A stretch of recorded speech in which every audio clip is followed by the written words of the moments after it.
Hi everyone, welcome to VG education. RPSC first grade 25-26 जिसमें हम paper first में भी हमने मैथ सब्जेक्ट लिया है और उसमें हमने टॉपिक जो ले रखा है वो लिखा है mensuration, surface area and volume, पृष्ठीय क्षेत्रफल और आयतन। सबसे पहले मैंने पढ़ाना जो स्टार्ट किया था बच्चे, वो स्टार्ट किया है मैंने क्यूबॉइड यानी कि घनाभ। लास्ट वीडियो में मैंने क्यूबॉइड के फॉर्मूले बिल्कुल डिटेल से, एक एक फॉर्मूला डिटेल से बताया हुआ है। तो मेरी पिछली वीडियो को बच्चे जरूर देखना, क्योंकि जब तक आप पिछली वीडियो को नहीं देखोगे तो आप उसके प्रैक्टिस क्वेश्चंस नहीं कर पाओगे। तो मैं सबसे पहले फॉर्मूले और डिटेल से उसको समझा रही हूँ, उसके बाद प्रैक्टिस क्वेश्चंस कर रहे हैं। पिछली वीडियो में भी मैंने कुछ प्रैक्टिस क्वेश्चंस और पीवाईक्यू करवाए हैं। इस वीडियो में भी अगेन पीवाईक्यू और प्रैक्टिस क्वेश्चंस करवाऊंगी। इतने क्वेश्चंस मैं करवा दूंगी कि आपके सारे के सारे मेंसुरेशन की प्रॉब्लम कवर हो जाएगी। क्लियर बात? तो बिना टाइम को वेस्ट करे मैं सीधे ही आपको क्वेश्चंस करवाती हूं। क्वेश्चन नंबर 8 है, क्योंकि 7 क्वेश्चंस बेटा मैंने लास्ट की वीडियो में करवा चुकी हूं, तो यहां से हम आगे कंटिन्यू कर रहे हैं अपना। तो क्वेश्चन नंबर जो 8 है वो है एक घनाभ के संगत फल को, यानी कि जो अलग अलग जो दे रखे हैं उनका जो आपको क्षेत्रफल दे रखा है ABC, तो इसका आयतन वॉल्यूम आपके पास क्या होगा। तो आपको मैंने पहले भी बोला हुआ है कि मेरी फर्स्ट वीडियो इसकी जरूर देखना मेंसुरेशन की, क्योंकि उसमें मैंने क्या करवाया हुआ है, उसमें मैंने सारे के सारे फॉर्मूले आपको बताए हुए हैं। तो उसी के थ्रू आप इस चैप्टर को, टॉपिक को समझ पाओगे। ठीक है बच्चे? तो यहां जो आपका वॉल्यूम का फॉर्मूला होगा, जब आपको तीनों फेस का, आपको अलग अलग फेस का क्या दे रखा हो, एरिया दे रखा हो, तो रूट ए बी सी यानी कि एक फेस का एरिया मल्टीप्लाई सेकंड फेस का एरिया मल्टीप्लाई थर्ड फेस का एरिया। ठीक है? और उसका भी रूट। तो जब रूट हट जाएगा तो वॉल्यूम क्या आएगा आपके पास, रूट जब आप इसको निकालोगे तो क्या आएगा आपके पास, ABC। क्योंकि आपका जो फॉर्मूला है वो क्या होता है, देखो, LB। एक फेस का जो बच्चे एरिया होगा वो क्या होगा, LB होगा। दूसरे फेस का क्या होगा, BH होगा। और थर्ड फेस का क्या होगा, HL। ठीक है? और उसका रूट समझना, ये A है, ये B है, ये C है। क्लियर? वो ये कहना चाह रहा है। तो यहां देखो, 2 बार L आया है तो L का स्क्वायर, 2 बार B आया है तो B का स्क्वायर, 2 बार H आया है तो H का स्क्वायर का रूट। तो क्या निकल के आएगा आपके पास, LBH। तो क्या निकल के आया, ABC। क्लियर? वॉल्यूम यही तो होता है, L × B × H। क्लियर बच्चे? बात समझ में आ गया? घन इकाई। ठीक, करते हैं अगला question, question number 9। Question number 9 है कि एक घनाभ का आयतन, आपको वॉल्यूम दे रखा है 140 सेंटीमीटर क्यूब। क्या दे रखा है, वॉल्यूम। आयतन दे रखा है आपको कितना बच्चा, 140 सेंटीमीटर क्यूब। किन्हीं दो सतहों का क्षेत्रफल, किसी भी दो फेस का आपको जो एरिया दे रखा है, अब वो दो फेस आप कुछ भी लगा लीजिए। देखो सिंपल सी बात है कि वहां आपसे कोई बिल्कुल ऐसे डिटेल से तो क्वेश्चन पूछेगा नहीं, आपको क्या ऑप्शन को टिक करना है। तो अपनी मर्जी से आपने सोच लिया कि चलो, आपने सोचा L × B 28 बोल दिया, और आपने B × H आपने 20 बोल दिया। अब आप कहोगे कि नहीं मैम, हम तो L और H लेंगे, यानी कि लंबाई और ऊंचाई का मल्टी एरिया लेंगे। लेकिन यहां उसने बोला है कि किन्हीं दो सतहों का क्षेत्रफल, तो आपने अपनी मर्जी से कोई सा ले लो। आपको वैसे भी रफ में करके देना है और आपको ऑप्शन पे ही टिक लगाना है। क्लियर बात? तो यहां आप समझना, उसने क्या पूछा आपसे, आपसे पूछा गया है कि उस घनाभ के सभी किनारे की लंबाई का योग, मतलब कि जितना भी आपका क्यूबॉइड है उसकी जितनी भी साइड्स हैं, कितनी साइड्स होती हैं, 12 साइड्स। 12 साइड्स का टोटल, साइड्स 12 का मतलब कि 4 बार लेंथ होती है, 4 बार आपकी ब्रेथ होती है और 4 बार आपकी हाइट होती है। और अगर आपको नहीं समझ में आ रहा है तो आप जिस रूम में आप बैठ के पढ़ रहे हो ना, उस रूम को भी जरा एक बार देख लो। वो भी क्या है, क्यूबॉइड ही है। तो जरा आप उसमें देखना कि 4 नीचे, 2 नीचे, 2 ऊपर के साइड आपको लेंथ दिखेगी, 2 साइड में आपको ब्रेथ दिखेगी, और हाइट आप साइड की किनारियां देखना, 4 बार हाइट दिखेगी। क्लियर? तो अब आप करो इस क्वेश्चन को, बहुत ही अच्छा क्वेश्चन है। अगर अचानक से एकदम पेपर में आ जाए तो नहीं हो पाता है। तो देखो किस तरीके से करना है। आपको पता है बच्चे वॉल्यूम बराबर L into B into H, volume का फॉर्मूला यही होता है। तो आपको पता है वॉल्यूम की जगह वॉल्यूम लिखो, एल बी मैंने कितना लिया है 28, तो हाइट निकालनी, तो हाइट मल्टीप्लाई में है तो वो सामने जाके क्या हो जाता है बच्चे, डिवाइड में हो जाता है। तो 140 में आप कितने का डिवाइड करोगे, 28 का डिवाइड करोगे, 140 में 28 का डिवाइड करोगे तो कितना आ जाएगा, ये आपके पास 5 सेंटीमीटर। ठीक है, तो हाइट कितनी आ गई अपने पास, 5 सेंटीमीटर। अब हमने फिर लिया वॉल्यूम, आपको पता है एल इंटू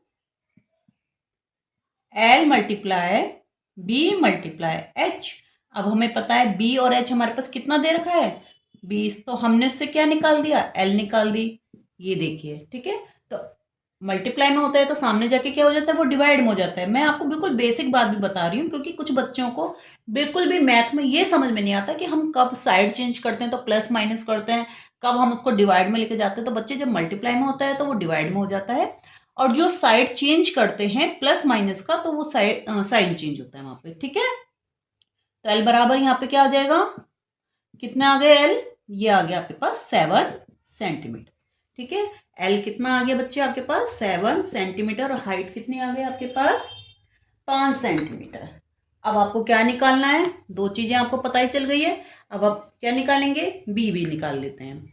आपको पता है वॉल्यूम बराबर L into B into H, तो आपको पता है कि एल कितना आ गया 7, ब्रेथ आपको निकालनी है, और ये कितना है आपके पास 5, तो 140 35 बी, एंड ब्रेथ कितनी आ गई 140 डिवाइड बाय 35, कितना आ गया 4 सेंटीमीटर। कितना आ गया 4 सेंटीमीटर। क्लियर बात, यहां तक समझ में आ गया।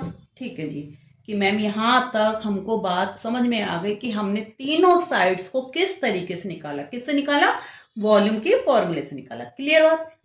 अब आपसे पूछा क्या गया है, आपसे पूछा गया है कि घनाभ के सभी किनारों की लंबाई का योग। तो अभी मैंने आपको क्या बताया कि टोटल किनारे अगर आप देखो तो क्या दिख रहा है आपको, सारे किनारे चार चार बार, सारी साइड्स चार चार बार है या नहीं है, है ना। तो L plus B plus H, और उसको 4 टाइम्स मल्टीप्लाई कर दीजिए। L कितना है 5, 7 प्लस में 5 प्लस में 4, तीनों साइड्स आपने ली, कितने आ गए, कितने आ गए बच्चे, ये 7 और 5 13,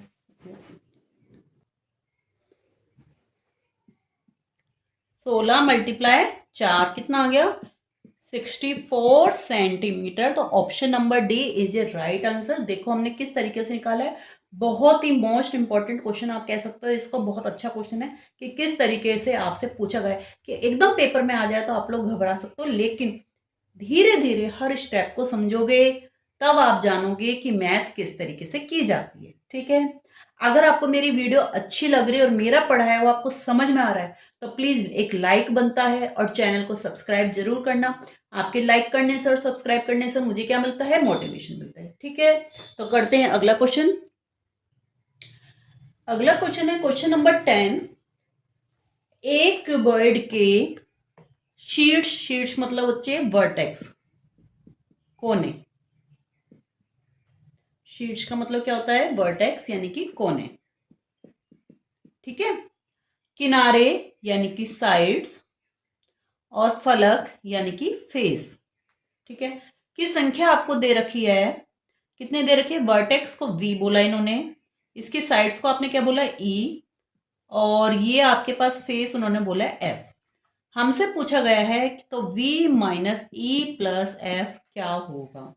आपको पता है वर्टेक्स कितने होते हैं बेटा, कितने वर्टेक्स होते हैं 8, साइड्स कितनी होती है 12, और फेस कितने होते हैं 6, फलक कितने होते हैं 6। तो हमसे पूछा गया है कि v minus E plus F क्या आएगा आपके पास। तो v क्या है अपने पास 8, माइनस ई क्या है 12, प्लस एफ क्या है 6। ठीक है, तो अभी आप करोगे तो देखो ये दोनों क्या है आपके पास प्लस में है और ये माइनस में। गलती नहीं करते बच्चे मैथ में, ऐसी गलती नहीं करना कि इस 12 और 6 को आप प्लस कर दो, ये माइनस का है तो 8 और 6 कितने हुए? 14, 14 में से 12 गए तो बच्चे कितना बचा? 2। तो option number D is a right answer.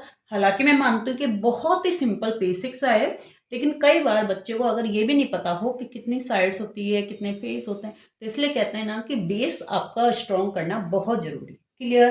तो करते हैं अगला क्वेश्चन, क्वेश्चन नंबर 11। हाँ जी, तो आ जाइए क्वेश्चन नंबर 11।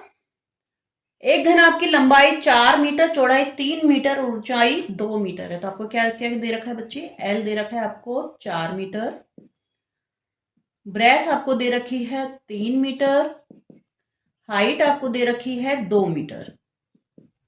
ठीक है, आपसे पूछा गया है कि टीएसए संपूर्ण पृष्ठीय क्षेत्रफल और आयतन के बीच में, यानी कि वॉल्यूम के बीच में रेशो क्या है।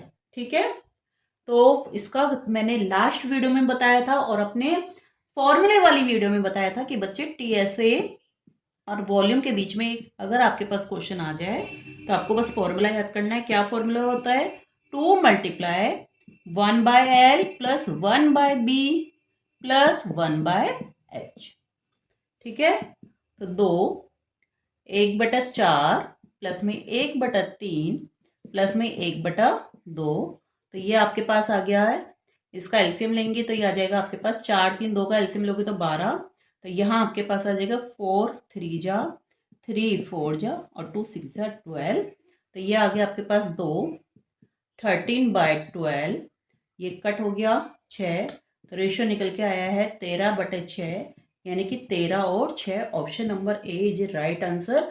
कि आपके पास देखो, दोबारा ध्यान से मैं दोबारा बोल रही हूँ लाइन कि 6 और 13, 6 और 13 भी दिख रहा है और 13 और 6 भी दिख रहा है, लेकिन option number A right answer है, क्योंकि बच्चे आपसे टीएसए टोटल सरफेस एरिया और वॉल्यूम के बीच में आपसे रेशो पूछा गया है। क्लियर? ना कि वॉल्यूम और टीएसए के बीच में। अगर वॉल्यूम और टीएसए के बीच में पूछता है तो हम 6 और 13 लिखते। क्लियर बात?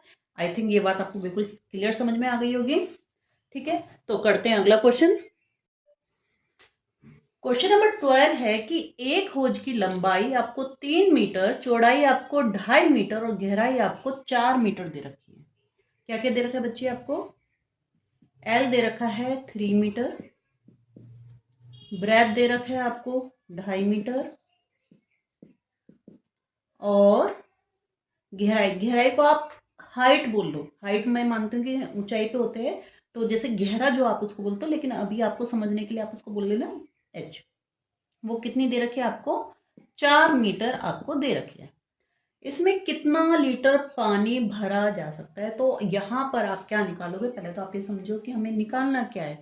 यहाँ पर हमको उसकी कैपेसिटी को निकालना है कि भाई उसमें कितना कैपेसिटी, और जहाँ कैपेसिटी वर्ड आएगा कि वो कितनी जगह घेरेगा पानी, तो यहाँ हम क्या निकालेंगे? आयतन, यानी कि वॉल्यूम निकालेंगे। ठीक है, तो वॉल्यूम बराबर हमारा जो फॉर्मूला होता है वो क्या होता है बच्चे? L into B into H cube unit घन इकाई। ठीक है, एल कितना दे रखा है? 3, बी 2.5, एच 4, तो मल्टीप्लाई करके कितना आ जाएगा? ये आ गया आपके पास 30 मीटर क्यूब। ठीक है, अब आपको आंसर तो लीटर में देना है ना, मीटर क्यूब में पानी थोड़ा ना भरा जाएगा। तो हमें पता है कि 1 मीटर क्यूब बराबर कितने लीटर होता है? 1000 लीटर होता है। 1 मीटर क्यूब बराबर कितने लीटर होता है? 1000 लीटर होता है। तो 30 मीटर क्यूब में कितना लीटर पानी भरा जाएगा? देखो कितना सिंपल था, है, लेकिन हम तो मैथ से घबरा के बैठे हुए हैं। कितना आ गया? 30,000 लीटर पानी उसमें भरा जाएगा। तो option number A is a right answer. अब आप खुद ही देखिए कि मैंने आपको जो क्वेश्चंस कराए हैं, कहीं से आपको इतनी टफ मैथ लग रही है तो मुझे बताइए आप। और बेसिक नॉलेज भी अगर आपको किसी को, मैंने पहले पिछली वीडियो में बोला था, एलसीएम नहीं आता हो, रूट नहीं आता हो, तो मुझे बिल्कुल कमेंट में लिख के बताइएगा। आपको मेरी वीडियो कैसी लग रही है मुझे ज़रूर बताइएगा। वीडियो को शेयर करना, लाइक करना, चैनल को सब्सक्राइब करना। और एक और इम्पॉर्टेंट बात कि आपको क्वेश्चंस की जो पीडीएफ है वो मेरे टेलीग्राम चैनल पे मिल जाएगी, और टेलीग्राम चैनल का लिंक मेरे नीचे कमेंट बॉक्स में मिल जाएगा। ठीक है, तो मिलते हैं अगली वीडियो में, और अगली वीडियो देखना बिल्कुल मत भूलिएगा। उसमें मैं कराऊंगी और भी मोस्ट इम्पॉर्टेंट क्वेश्चंस जो थोड़े से जिसका लेवल थोड़ा सा और भी टफ होता चला जाएगा। ठीक है, तब तक के लिए bye bye, take care, have a nice day.